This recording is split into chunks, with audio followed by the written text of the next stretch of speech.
nos propres moyens ne suffisent plus. C'est pourquoi nous sommes ici, pour solliciter une mobilisation exceptionnelle. Je formule aujourd'hui devant vous 3 demandes et 3 offres. Ma première demande concerne l'accès humanitaire immédiat, sécurisé, garanti. Nous avons besoin de toute urgence de voies humanitaires sûres pour acheminer soins, nourriture, eau, abri et assistance psychologique aux populations prises au piège. À ce titre, je propose l'établissement d'un corridor humanitaire aérien strictement encadré, permettant le transport des médicaments, des denrées essentielles et la rotation du personnel humanitaire, y compris vers les zones actuellement les plus exposées. Ce mécanisme, placé sous la responsabilité conjointe des Nations Unies et des autorités congolaises, doit être un résultat concret de cette conférence. Ma deuxième demande est un plaidoyer pour un financement massif, rapide, traçable. Le plan de réponse humanitaire des Nations Unies pour l'année 2025 prévoyait une enveloppe de 2,24 milliards de dollars américains destinée à l'assistance vitale de plus de 20 millions de personnes en République démocratique du Congo, dans un contexte déjà marqué par la fragilité et les besoins chroniques, avant même la reprise des hostilités. Ce plan demeure sous-financé et chaque jour sans financement, ce sont des vies perdues.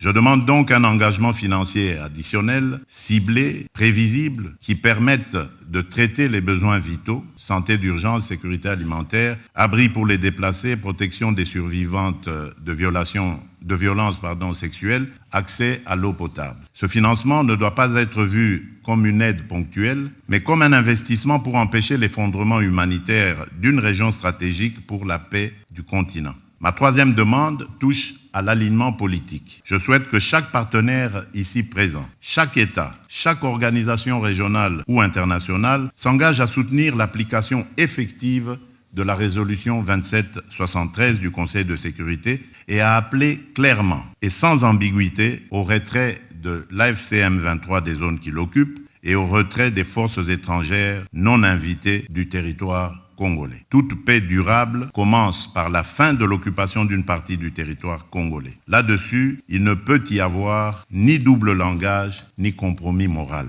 En contrepartie, la République démocratique du Congo prend devant vous 3 engagements clairs. Premier engagement, reconstruire. Dès la fin des hostilités, nous lancerons un plan d'aide d'urgence pour la reconstruction du Nord Kivu et du Sud Kivu. Ce plan, que nous concevons comme un pacte national et international, intégrera dans une approche concertée, coordonnée et cohérente l'ensemble des programmes et projets destinés à la stabilisation, au relèvement et au développement durable des provinces affectées. Il visera à mobiliser environ 5 milliards de dollars à l'horizon 2026 pour la réouverture des écoles, la réhabilitation des centres de santé, la reconstruction des routes, le rétablissement des services sociaux essentiels et le retour digne des personnes déplacées.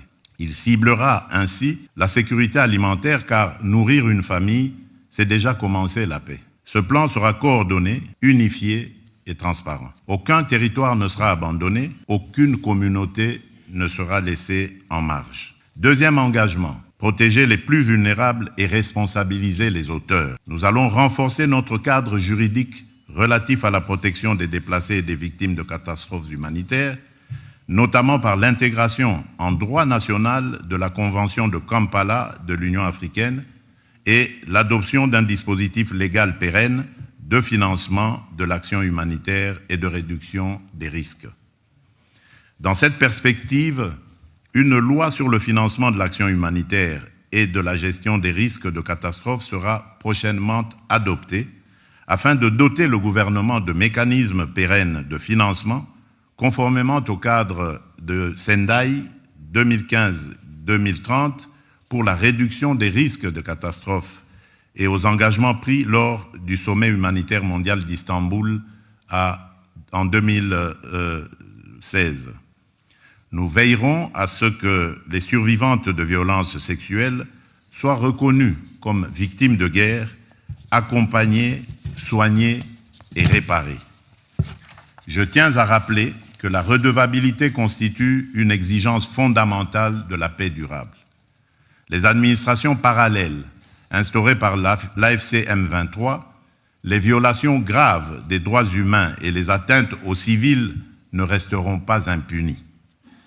Des poursuites seront engagées dans le respect du droit international contre tous ceux qui se rendent coupables de crimes à l'encontre du peuple congolais.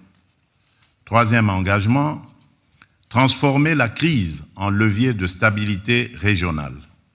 Nous ne venons pas seulement demander de l'aide humanitaire, nous venons défendre une vision politique. La paix durable dans les Grands Lacs ne sera possible que si la région choisit l'intégration économique et la prospérité partagée plutôt que le pillage et la prédation.